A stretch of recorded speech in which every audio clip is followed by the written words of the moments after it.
Hello, I'm Robyn Hurst, and I'm here with Miss Marisa Frazier, and we are at Ozark Mountain Yoga, and we want to talk to you about happy shoulders. There are so many poses in yoga that would be benefited if we knew where to put our shoulders, what would be the happiest place to set them.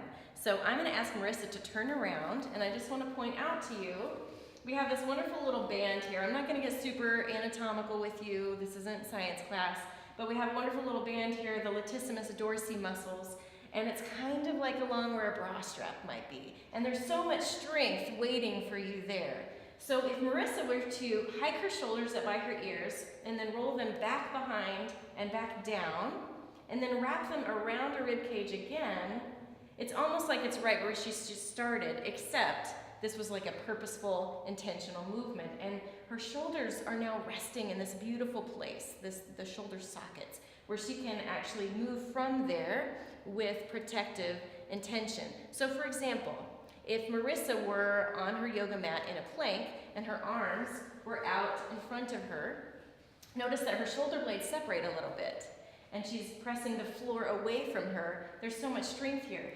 But if she were to let her shoulders collapse behind or draw the shoulder blades together, that's going to be a lot of stress on the shoulders. Or if she were to hike her shoulders up towards her ears, that's going to be a lot of stress along these muscles.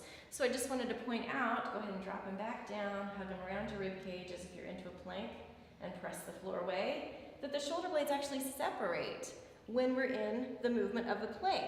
The same thing can happen with Warrior Two, with even a downward dog. For instance, if I turn around and join her and I turn my hands the other way, same thing.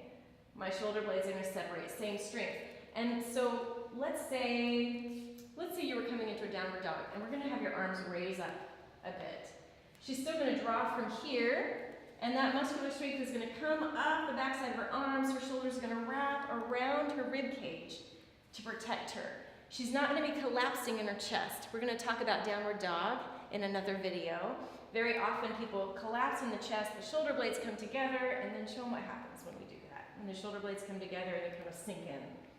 Yeah, so that's going to cause a lot of tension. You're going to end up with the weight of your body up in the upper parts of your neck and shoulders. But if she again drops her shoulders down in their sockets and wraps them around the rib cage, you could just, the whole body just sighed right there. So now take your arms out as if you were in a Warrior Two.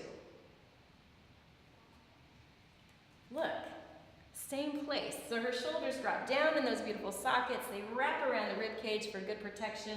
She's actually holding her arms up with the strength of her arm muscles rather than trying to squidge them up with the shoulders. What if you were to draw your shoulders up by your ears or even just a little, ooh, ouch. Lots of people do that, and then yoga practice becomes not so much fun. So again, drop them back and down. Literally, the whole body just sighed. So happy shoulders. Shoulders get to rest where they were born, right there in your shoulder sockets. Thank you, Marisa. Appreciate you so much. Have a happy shoulder day. Bye.